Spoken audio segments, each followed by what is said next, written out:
This is the Curious Pundits podcast, hosted by Kevin and Emanuel. They explore bits of everything through thoughtful conversations, prioritizing curiosity over conclusions, and they thank you for joining them. Now, on to the podcast. Hi, Hi, Emanuel. Kevin. How are you? I'm good. I've had coffee. I'm wearing a shirt with a collar. I'm ready to go. Likewise, myself as well. So, welcome. What are you doing here, Kevin? And I suppose that question might go for me as well. Yeah, that is the appropriate question. And my initial answer is, that's a good question. We decided Good to, answer. I'm working on that. I'm thinking through it as I talk, right? We decided to start a podcast.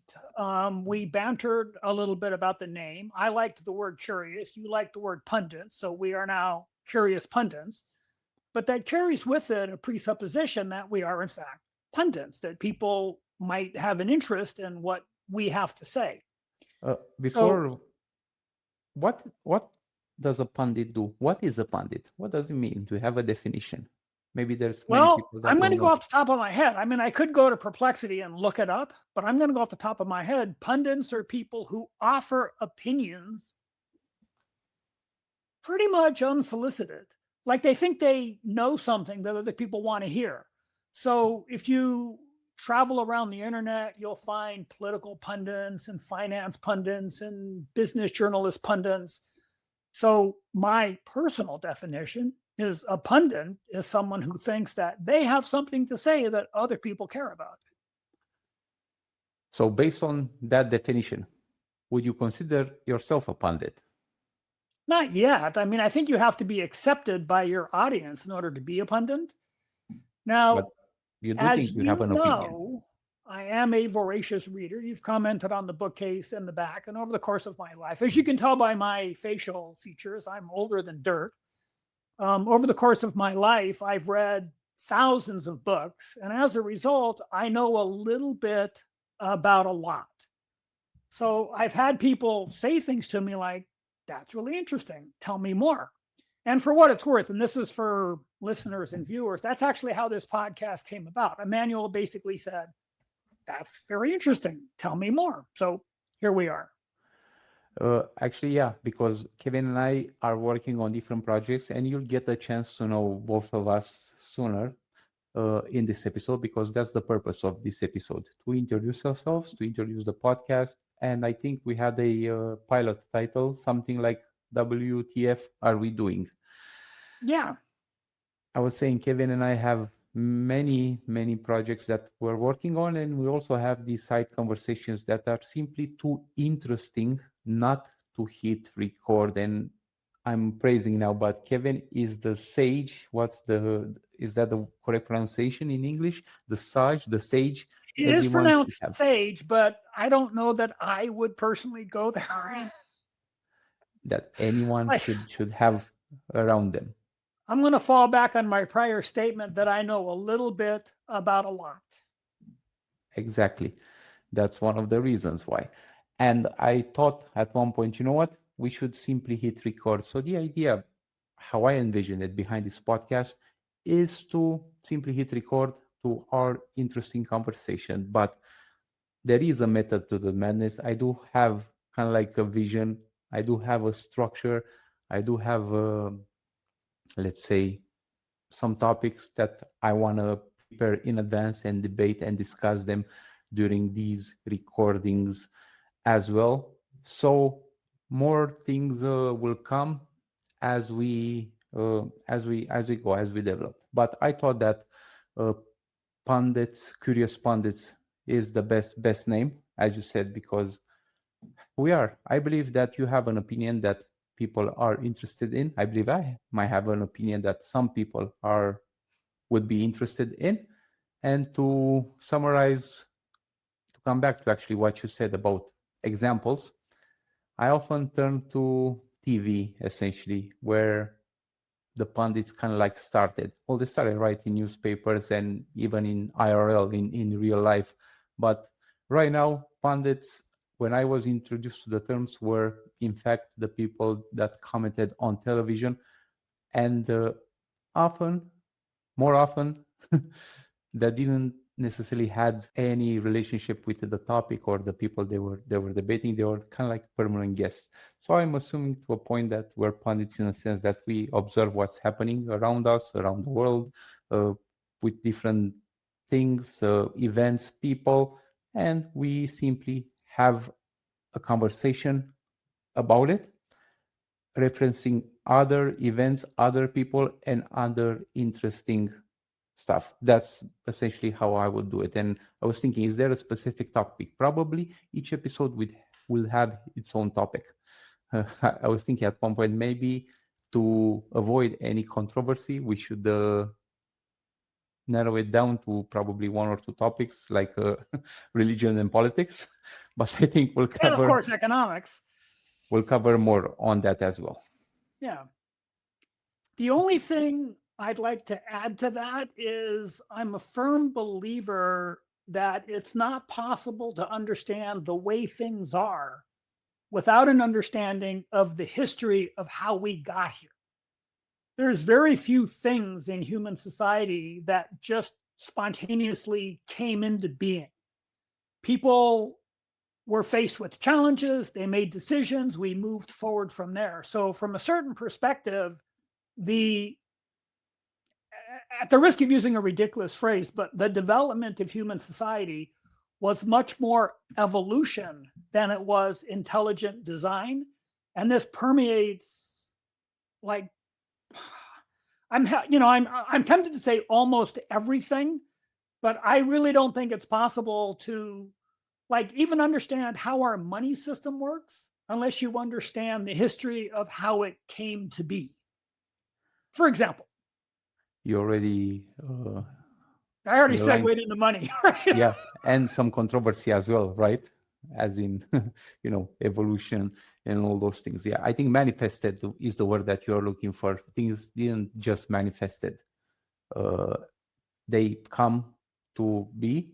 And I relate to that because I'm an empiricist. I kind of need to understand and need to try and need to test first and taste it first myself before, I can delegate a task or ask someone else to do something for me. Well, I believe it'll be best if we are to introduce ourselves and to let people know who we are essentially in this episode, and we'll take it from there. Before we hit record, Kevin, you had a very interesting question or approach, and I don't want to steal it, so I'm gonna let you ask me. My idea, and this is for the listeners and for the viewers, is we live in a culture where there's a question that we often ask in a derisive way, which is, who do you think you are? And yet it's a really important question. Like, who we think we are shapes the way we show up in the world and the way we interact with everybody. So the question I put to Emanuel is who the hell do we think we are to be doing this podcast? Well, I'll start with myself first to tell you and our audience, who do I think I am? What I know for sure is that I'm Emanuel, or I've been Emanuel for the last 39 years. I'm in my day-to-day work, I'm an SEO, digital marketing, and AI integration consultant. Essentially, I help businesses make more money from their digital channels.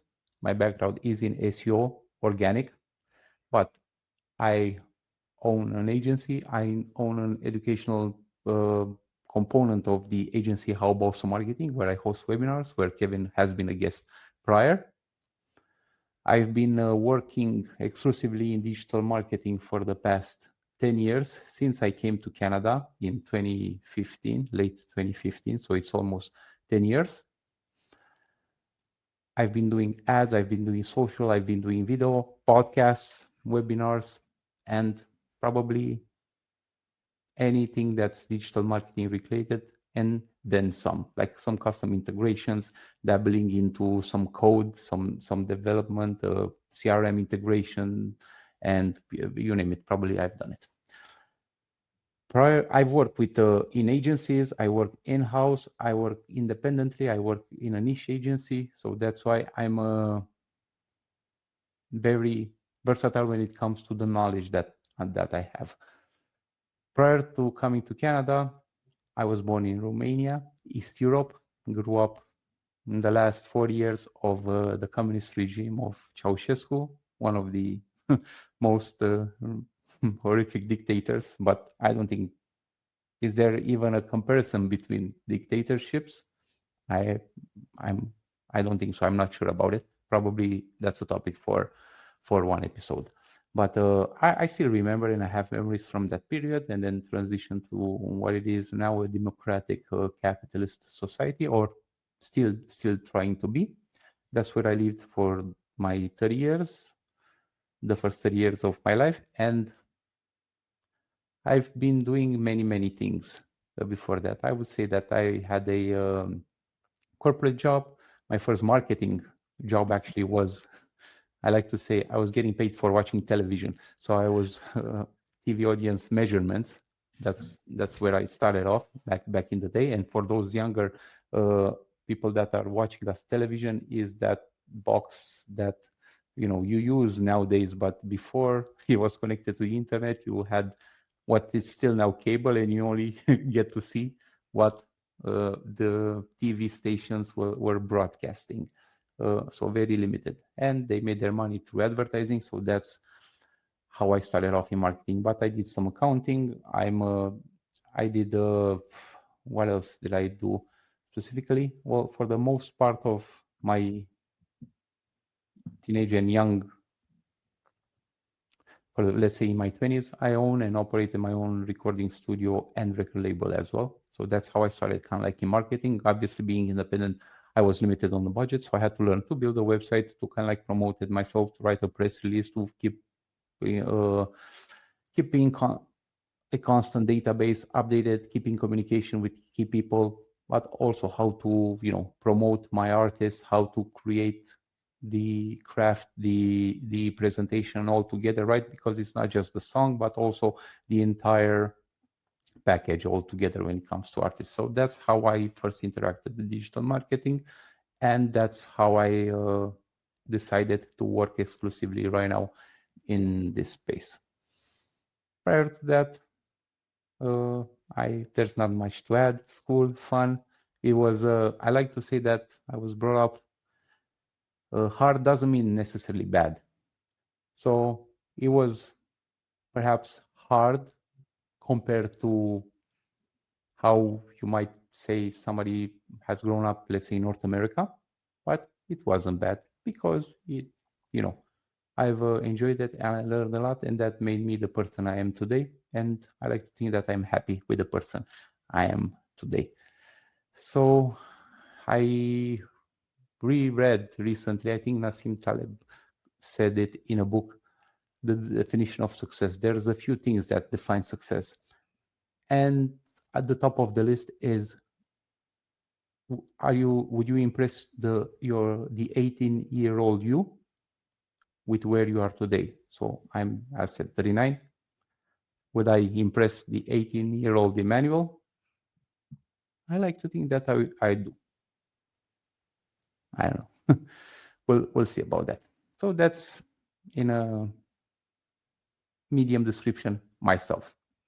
And because I'm doing too much marketing and digital marketing, I believe we as humans need not necessarily a distraction, but we need to have something else going on. If you read just business, if you read just marketing, if you read just nonfiction, I think you're limiting yourself with many possibilities of how your life should be. So that's why I recommend, if you just read nonfiction. If you read just nonfiction or business or whatnot, because I experienced that myself recently. I was reading a lot of business books, a lot of information about AI. Right now, there's tons of articles, blogs, guides, and so forth. And I kind of like neglect reading like a famous author's journal or some science fiction or some stories like that. And I've noticed So I suppose this is one of those distractions that I need in my life, co-hosting this podcast alongside Kevin. Now, Kevin, Well, mine's going to be much shorter, but who before do I you get think? started, Oh, okay. I'm happy to reveal details about myself over time, and I'll get to like a very brief summary right now. But before I do that, I want to comment on your comment about nonfiction. Please. One of the things I've come to believe is that human beings are fundamentally wired to transfer information through stories. So there's actually, in my opinion, a lot of value in reading completely fictional stories. There's actually things to learn in completely fictional stories because of the way the stories are unveiled. Are you familiar with Joseph Campbell's concept of the hero's journey? Yes, the man with 1,000 faces. Yeah, same. I mean, that's part of the same genre. Like that's a different book that the same guy wrote. But his basic premise is that we've basically been telling just one story over and over and over and over again, and we just change all the details every time we tell it. Like Star Trek Voyager is Homer's Odyssey. They're the same story. They just changed all the details, right? So there's a lot of value in fiction. Now, having said that, I rarely read fiction because I mostly read nonfiction. But to get back to who I am, so I haven't answered the question. And to comment on your comment again, we tend to do this a lot, but that's the purpose of this podcast. Will Smith, I didn't read his bio, but I listened to the audiobook, was actually saying that, and I looked it up, Avatar, the movie 2009, James Cameron, is actually Dances with Wolves. Kevin Costner's Dances with Wolves. Yeah, and Star Wars was a Western. Like it just was. Yeah. You know, they're all the same, but everything, all the details are different. And right? I heard even more radical comparisons about Star Wars, but that's a topic for another conversation. Kevin, who do you think you are? Well, I would say my defining characteristic is that I am curious about how things work. And I was actually starting to mentioning something to you previously, and you said, hold that for the podcast. And what it is that my mother was an elementary school teacher, and I believe that she taught me to read at a very early age. And I can actually still remember showing up for kindergarten and the teacher testing us for reading capabilities and me coming to the realization that the other kids either couldn't read or couldn't read very well. So she kind of like set me up to like read books, and I've just been reading books ever since. As a result of that, I've learned a little bit about a lot, and I do believe that that's allowed me to see patterns throughout history that, for whatever reason, get diluted when we tell stories about how things work. And I'll elaborate with more specific details in the future. But in terms of who I am, I'm not even sure where to start. I mean, the defining characteristics of my life. I have 3 adult children. I don't live near them, but we talk on a weekly basis. Well, one of them we talk on a monthly basis because he's just hard to get a hold of. The other 2, we talk on a weekly basis. Their mother and I had a tumultuous relationship from the beginning. But we get along great now, right? My parents were somewhat dysfunctional. I mean, this is not uncommon, right?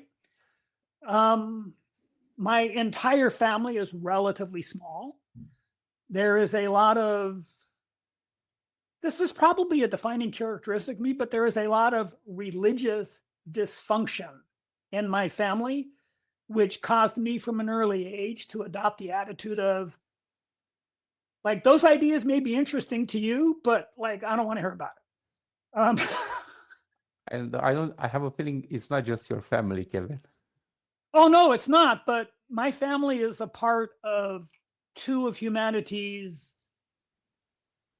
longest running religious strifes. And to be more specific, my father's parents were born on opposite sides of the Irish sectarian divide.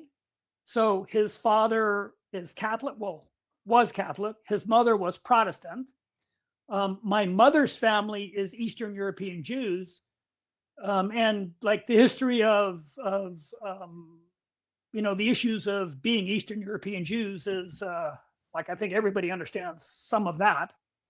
So, I mean, the only thing I needed to make it more complete is if my mother's parents were like one Jew and one Muslim. Like that would have made the picture a little more complete in terms of dysfunction. Not dysfunction, but in terms of conflict.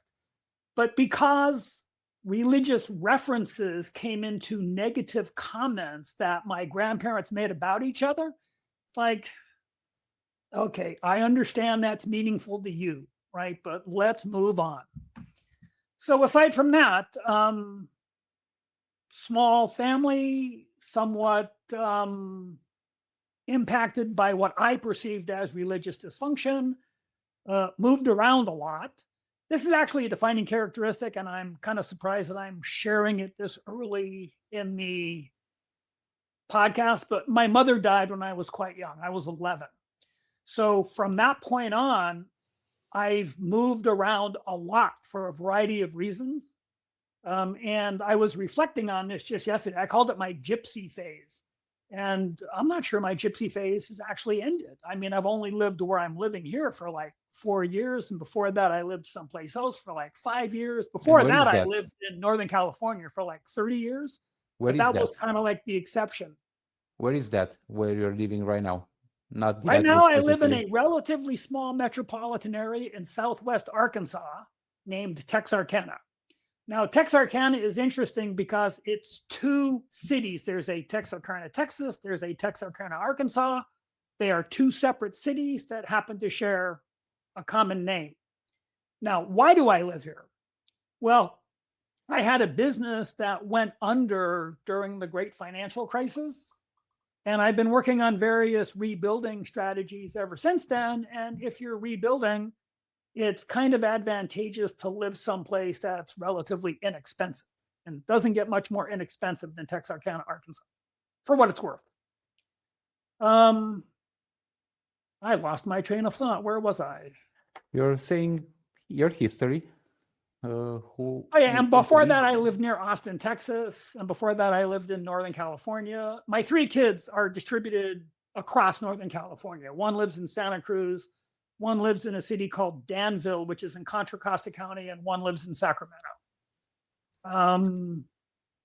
What do you do in your daily lives and how we get to know each other, essentially? Well, my main thing is a venture which you're well versed in called organic growth, where we're building a white hat link exchange to sell to SEO agencies. And I could go on and on about that, but let me just briefly summarize it to say that link building has a bad name for a variety of good reasons. And I am trying to make link building respectable by basically building a community of link builders who basically do it the way that Google tells us to do it. Now, I'm going to segue a bit into the whole concept of search engine optimization and Google is punishing my website and blah, blah, blah. I know you've heard people say we were ranking really well until Google did an algorithm update and now they're punishing my website. Every time you hear someone say that, I think it's appropriate to translate that into we did things in ways that Google told us not to do, and it worked until it didn't. So if you talk to people who do SEO the way that Google says, which is publish good content and get legitimately topically relevant links, they claim that their websites have never been punished, and I find that easy to believe. So we're basically trying to build a community of link builders who do it the way Google tells us to do it, which is that topical relevance is much more important than the various vanity metrics like domain authority. And we won't be covering these topics in our we'll get podcast. to that kind of stuff later, but it's been a bit of a slog. We're at the phase now where I have to give it away for free in order to build an active community that I can charge people to join later. So that's what I spend most of my time doing. Other than that, I'm reading these books and watching stupid videos on YouTube. Well, they're not all stupid, but you get the point. I consume a lot of YouTube, and hey, yes, good news for everyone else. There's going to be a lot more stupid videos on YouTube, including these ones as well. So make sure you sign up and subscribe and follow us over there as well. I wanted to comment on the fact that we won't be covering digital marketing and SEO stuff in this podcast. There's plenty of other places where Kevin and I will be talking about this. The idea of this podcast is something more general, and I think that's a nice segue, but not before more of your background and what's your training, or if you want to touch on that just briefly, because I found that very interesting about you. Essentially, you do have a background in something many people don't, and you also have a name that's quite familiar with Canadians right now, because you do carry our current prime minister's name, and probably somehow you are related if you break it down into. Can I comment on that? That's the idea. Because he's a public figure, I can look up where in Ireland his family is from and when they left. And it turns out his grandparents are from like literally the middle of nowhere in County Mayo, which is on the west coast of Ireland. They were born, and like this is approximate, it's not precise, but they were born in the 1900 decade, and they left and went to Canada in the decade of the 1920s. Well, coincidentally, my grandfather is from a town called Ballina in County Mayo. The name Carney comes from the western part of Ireland, a town called Ballina in County Mayo. He was born in 1906, and he went to New York in the decade of the 1920s, 1924, 1925. So the little farming community where his grandparents are from and the town of Ballina are about 85 kilometers, about 50 miles distant. So today, that's no big deal. That's a relatively small distance. But in the time that they lived there, 85 kilometers was a significant difference. So the odds of those facets of the Carney clan ever meeting each other are relatively slim. But if you go back enough generations, the odds of there being a common ancestor are pretty high. I just have no idea. Are we talking 5 generations, 8 generations? Like, I have no idea. But I just thought that was interesting. Extremely interesting. Well, as I said, that probably is a nice segue into talking about our podcast, what it is, and perhaps even what is not. Are you familiar with via negativa, the term via negativa? Say that again? Are you familiar with the term via negativa? No. I read it in, I think, another one of Nassim Taleb's books, and he's one of my favorite authors, and we'll probably get a chance to talk about him as well.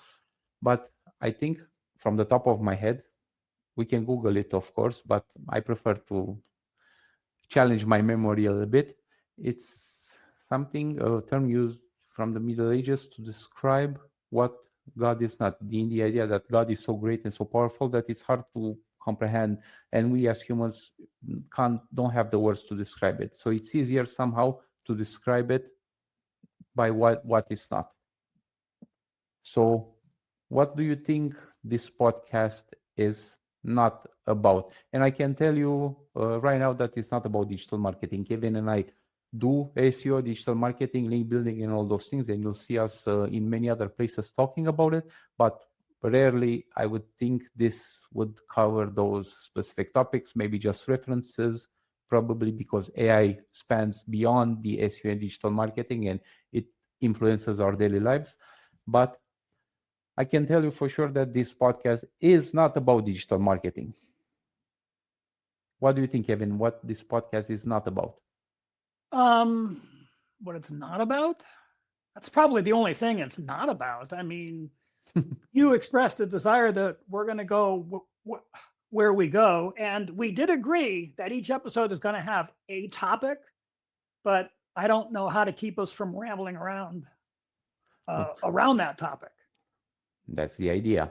And, as said, there is a method to the madness. For what it's worth, and this is for listeners and viewers, Emanuel is messaging me on the side and he wants me to mention the fact that I was in the military.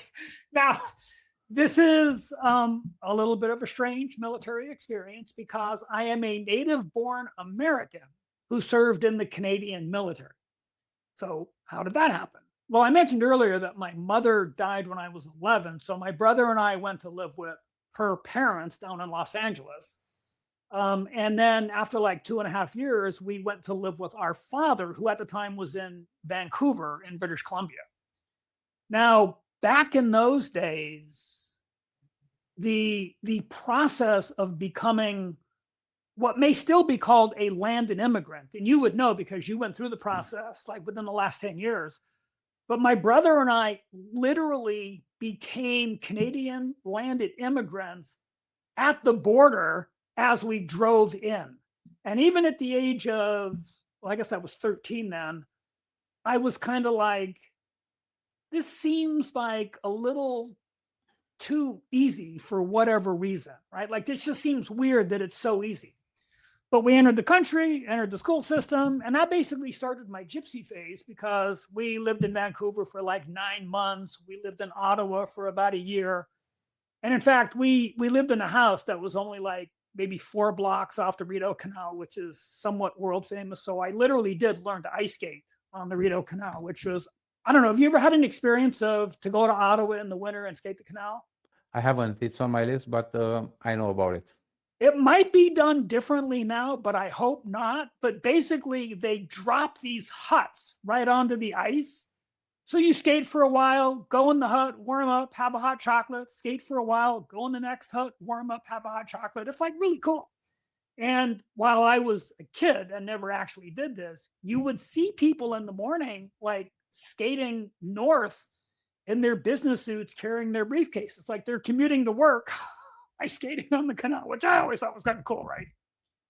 So anyway, after that, we moved to Newfoundland, where I lived in 2 different parts of Newfoundland for 2 years, which was quite a, I'm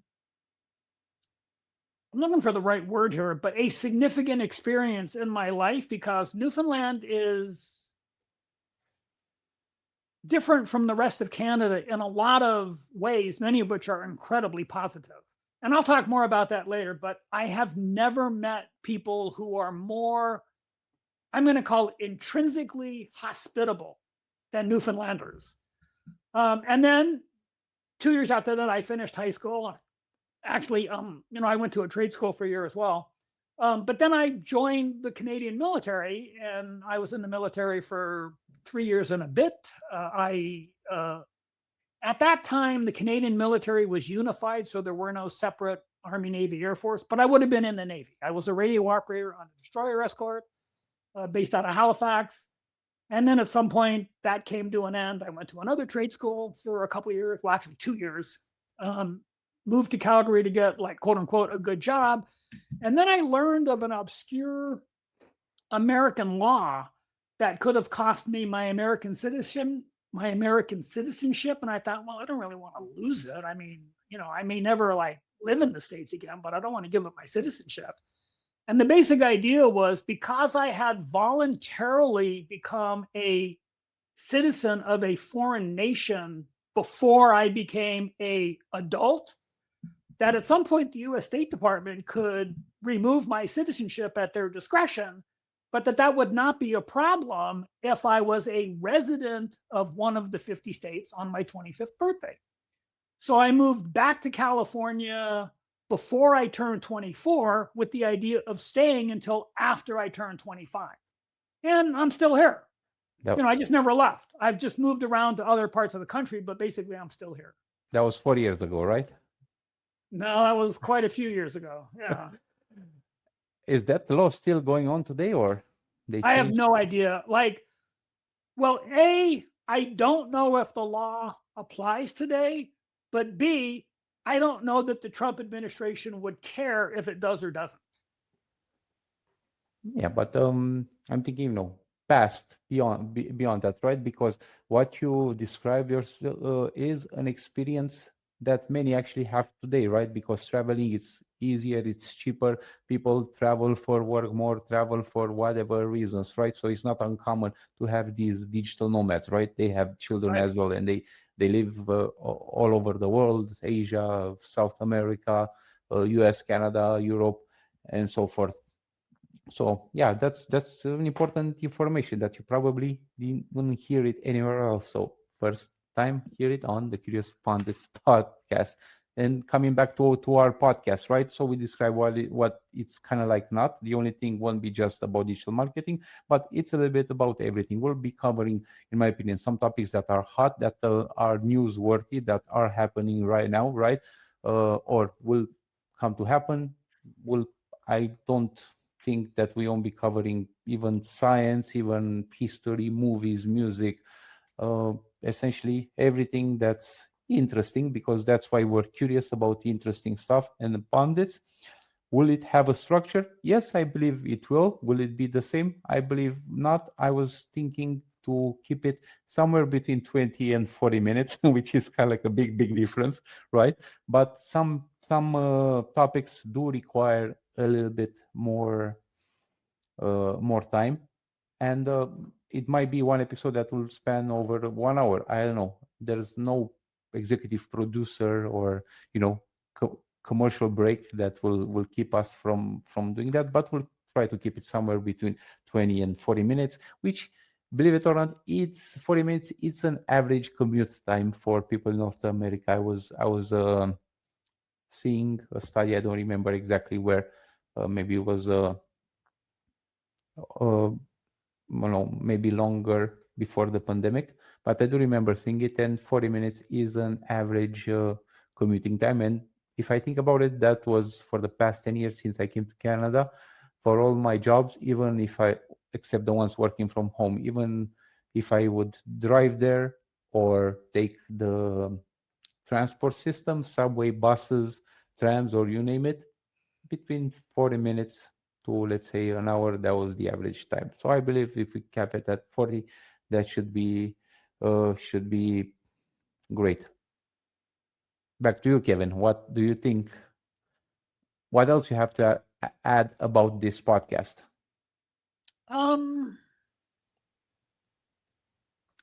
Well, as you know, I recommended we follow the TED format of 18-minute limit. I don't know who they are, but they've done some studies that show that after 18 minutes, people start to tune out. So I'm like, yeah, for most topics, let's keep it to 18 minutes, following their lead. But you're right, there are some topics where it does justify longer. Can I segue into another like digital marketing concept, but only like, skin deep? Sure. So there's a general narrative that people will not watch long videos from a digital marketing perspective. Keep it short, keep it punchy, keep it focused.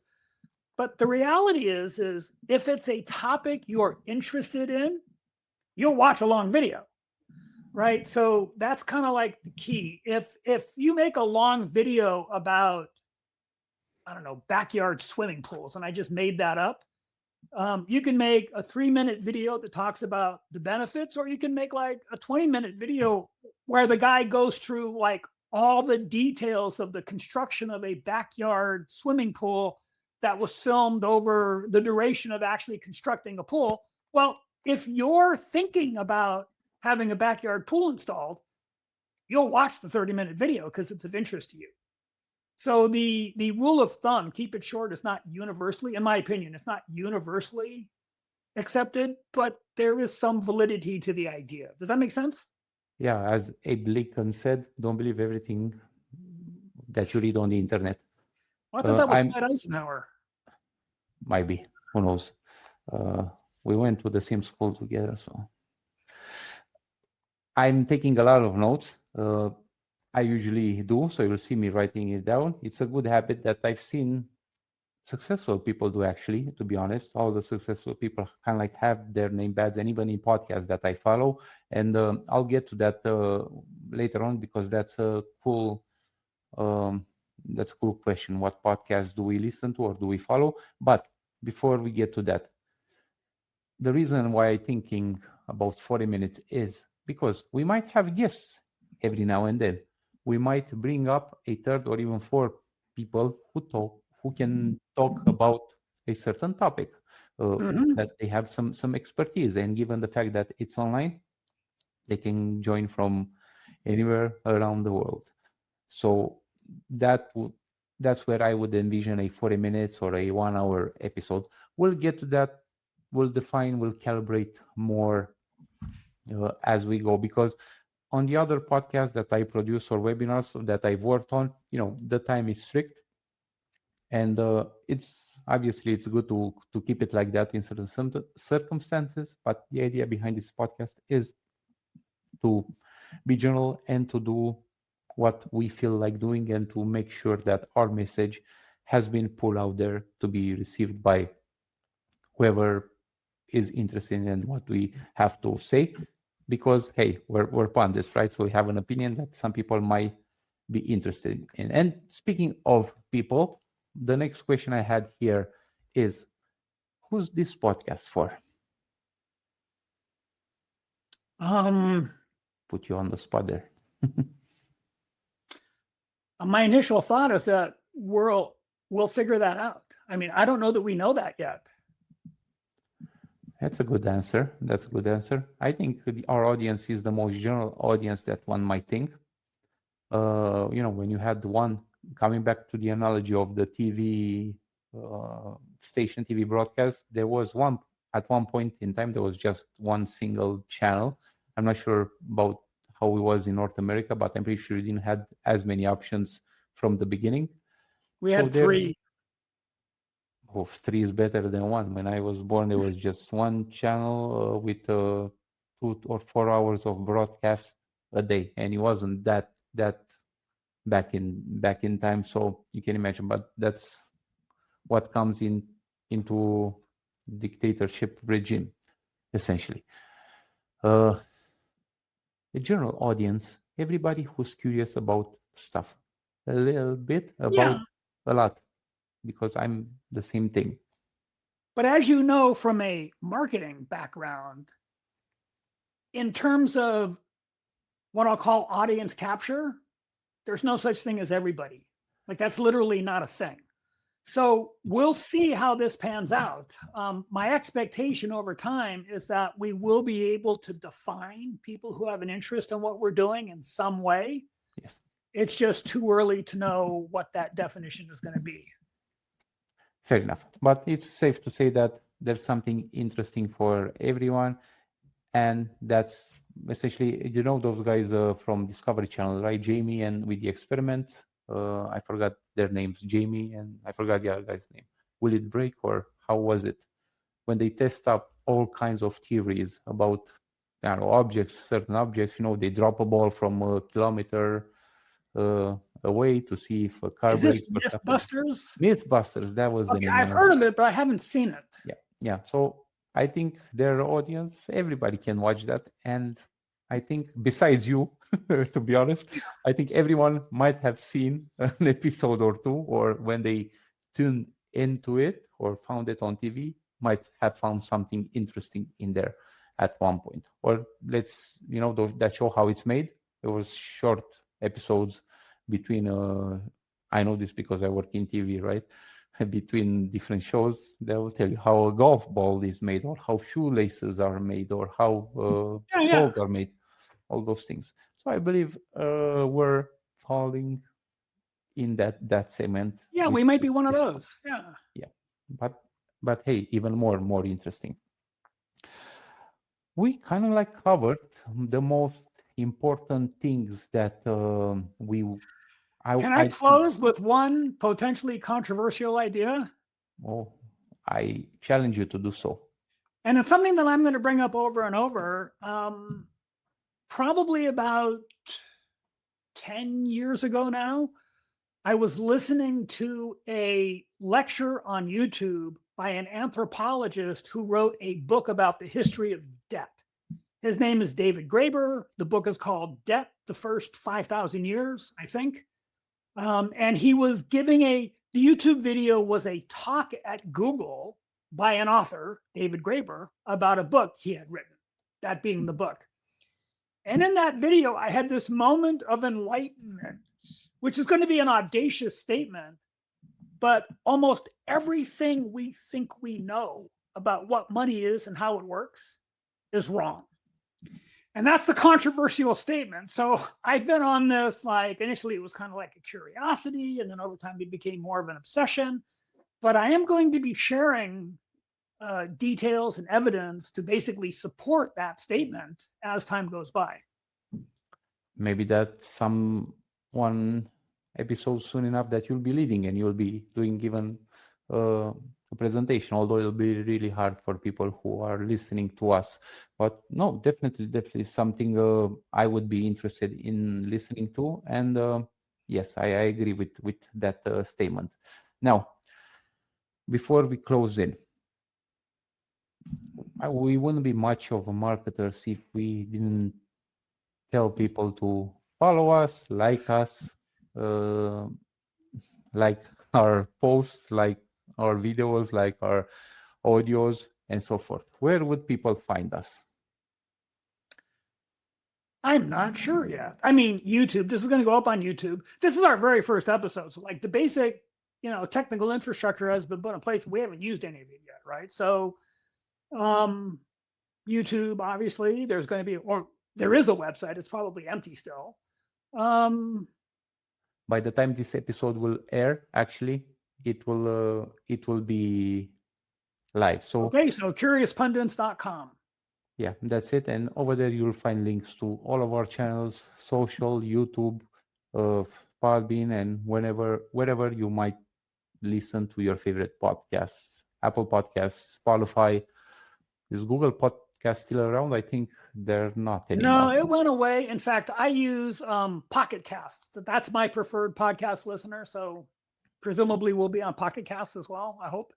But to make sure, just go to CuriousPundits.com and follow us, sign up for whatever pop-up notification you might see there, just to make sure you get the latest and greatest from myself, Emanuel, and from Kevin. Kevin.